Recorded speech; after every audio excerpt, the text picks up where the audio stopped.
Sekitar 6 bulan yang lalu, Realme 6 sempat bikin heboh karena di range harganya bisa kasih setidaknya 3 poin penting saat itu, yaitu chipset, screen refresh rate, dan juga charging speed. Nah, terus gimana dengan Realme 7 ini? Halo, apa kabar semuanya? Teknos ID kali ini akan membahas review dari Realme 7.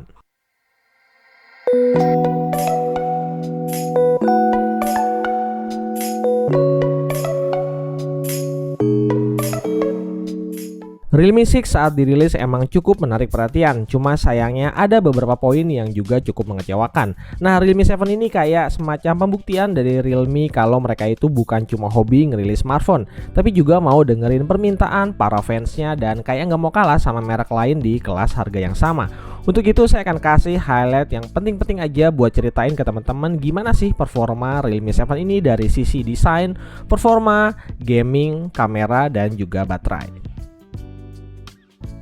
Desain Realme 7 gak sepenuhnya berubah total. Coba aja lihat sisi bagian depan yang tumplek-blek copy paste kayak Realme 6.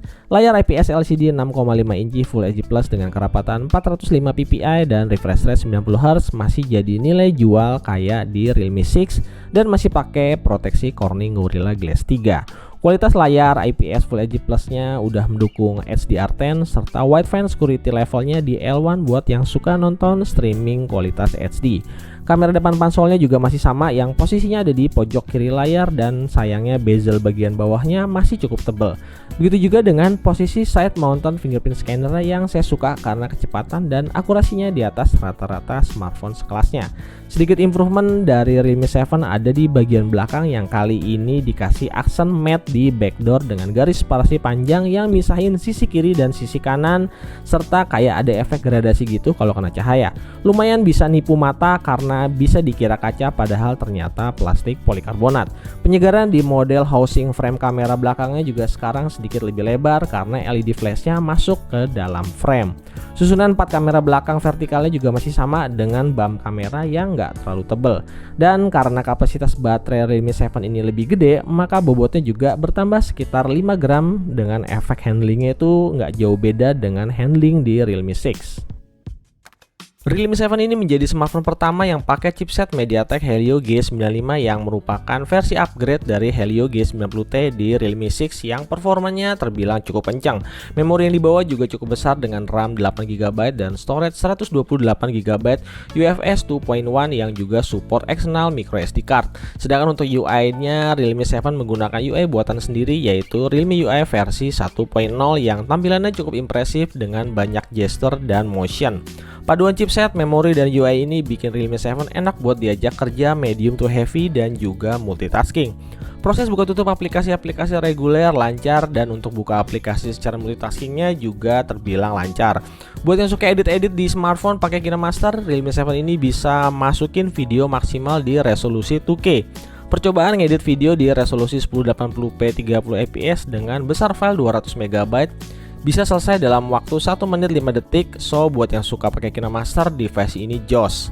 Layar sentuh dari Realme 7 juga saya rasain oke-oke aja, nggak ada miss yang terlalu kelihatan. Bahkan diajak ngetik cepet juga responsif termasuk di sudut-sudut layarnya. Tentunya scrolling dan swiping di layar 90Hz ini bikin navigasinya terasa jauh lebih smooth dibandingkan layar yang masih 60Hz. Nah, untuk skor AnTuTu benchmarknya ada di 299.000 poin yang naik sekitar 20.000 poin dibandingkan Helio G90T dan bikin Realme 7 ini masuk ke top notch smartphone mid-range untuk urusan performa. Satu update yang cukup signifikan di smartphone ini adalah kehadiran NFC. Ya, Realme 7 adalah smartphone mid-range pertama dari Realme yang dilengkapi dengan NFC. Nah, ingat ya, sekarang mid-range Realme ada NFC-nya juga. Nah, buat yang penasaran sama gaming performance di Realme 7, dites pakai game PUBG Mobile by default Realme 7 dengan chipset Helio G95 ini setting maksimalnya ada di SD High atau Smooth Ultra. Chipset ini memang masih chipset baru yang tentu aja butuh beberapa kali update dari developer game supaya lebih optimal lagi. Tapi saya sendiri sih nggak tahu nih apakah pihak Tencent akan buka opsi framerate ekstrem ini, mengingat Snapdragon 720G juga mentok di framerate ultra. Tapi jangan khawatir, kalau masih dirasa kurang, teman-teman bisa pakai bantuan dari GFX Tools karena di Realme 7 ini sukses kok mode ekstrimnya bisa kebuka dan berjalan lancar.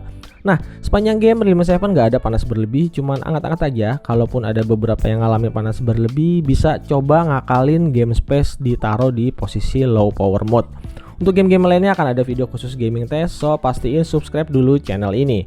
Satu fitur yang kepake banget buat kalian yang suka nge-record game karena Realme UI ini bisa ngerekam input suara dari sistem dan mikrofon.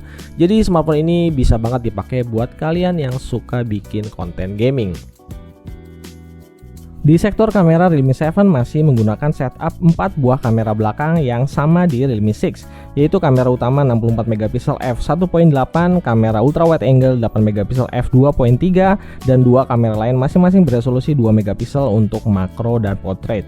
Untuk perekaman video kamera belakang, Realme 7 bisa merekam video hingga 4K di 30 fps dan juga dilengkapi dengan stabilizer berbasis IIS yang aktif di resolusi 1080p 30 fps baik untuk lensa utama maupun lensa ultra wide. Nah, improvement kamera di Realme 7 ada pada sensor kamera utamanya yang sekarang pakai Sony IMX682 yang seharusnya lebih baik daripada sensor Samsung di Realme 6 terdahulu. Sedangkan untuk kamera depan juga masih sama seperti di Realme 6 dengan 16 megapiksel f2.1 yang juga dapat merekam video di 1080p 30 fps. Di update ROM A45 udah tersedia opsi RAW dan mode Pro di resolusi 64 megapiksel, tapi sayangnya masih belum bisa opsi mode Pro untuk videonya.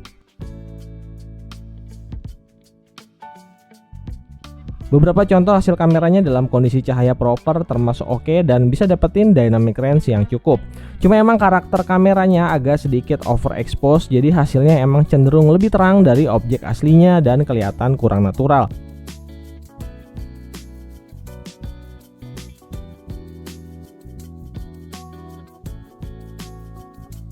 Untuk foto-foto dalam kondisi low light, mid to low, Realme 7 ini ada sedikit peningkatan dari Realme 6, tapi kalau low lightnya ekstrim ya masih jauh lah kalau dibilang bagus.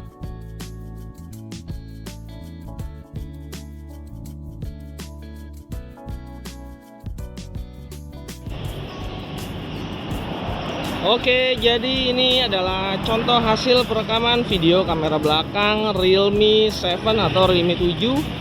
Ini resolusinya 1080p 30 fps dengan ultra steady video aktif. Oke, selain kamera utama bisa juga di setup di kamera ultra wide nya juga di resolusi yang sama 1080p 30 fps dengan ultra steady video menggunakan kamera ultra wide. Kita coba lari ya.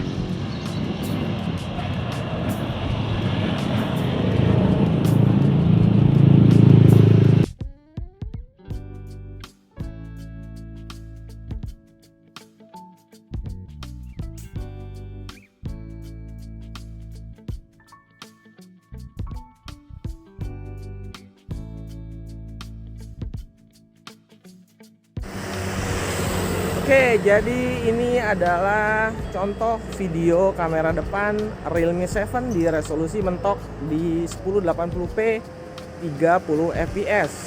Belum ada stabilizer. Ya. Kalau field of view-nya sih cukup lebar. Coba kita ajak lari ya.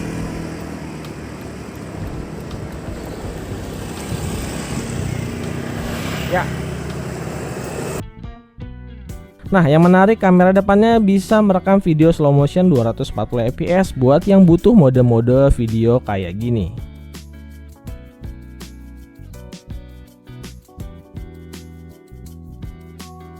Sektor baterai juga dapat perhatian di Realme 7 ini karena udah berhasil ditambah jadi genap 5000 mAh atau naik 700 mAh dibandingkan dengan Realme 6. Nah, dengan baterai sebesar ini nggak perlu lagi khawatir untuk pakai setting layar standby di 90Hz. Untuk chargernya sendiri masih sama dengan Realme 6 yaitu 30W Dart Charge yang udah cukup besar di kelas harganya. Pengisian baterai dari 10% ke 100% makan waktu cukup 1 jam aja. Dan dari full baterai 100%, Realme 7 bisa bertahan 15 jam dan masih tersisa 11% dengan screen on time hampir 8 jam. Pastinya kalau pakai mode 60Hz umurnya pasti lebih lama. Opini saya pribadi ngerasain update di Realme 7 meski nggak terlalu drastis tapi tetap aja menarik. Realme berada di jalur yang tepat dengan kasih Realme 7 unique selling point di layar 90Hz, sensor kamera Sony IMX682, baterai 5000 Yamaha dengan charger 30W serta kehadiran NFC. Meski masih ada beberapa poin yang seharusnya bisa dipush penyegarannya, misalnya desain back cover belakang. Ya kalau aja Realme 7 dikasih desain back cover milik Realme C15 pasti tentunya lebih berasa penyegarannya. Soal pemilihan material polikarbonat saya rasa masih wajar karena kalau pakai material kaca tentunya harganya jadi lebih mahal. Nah, biar lebih dalam smartphone ini sebaiknya dijadikan daily driver untuk beberapa bulan ke depan supaya bisa dilihat penggunaan jangka panjangnya. Nah, dengan harga 3,9 juta Realme 7 ini akan sangat menarik jika kita kumpulin bareng Xiaomi Redmi Note 9 Pro dan juga Infinix Zero X yang belum lama dirilis juga. So buat kalian yang mungkin penasaran dan pengen ketiga device tadi di compare, langsung aja subscribe channel ini. Oke guys, sampai di sini dulu video Teknoza ID kali ini. Like video ini kalau kalian suka dan kalau ada pertanyaan bisa taruh di kolom komentar. Sampai ketemu lagi di video-video Teknoza ID selanjutnya. Keep in touch and Teknoza ID pamit.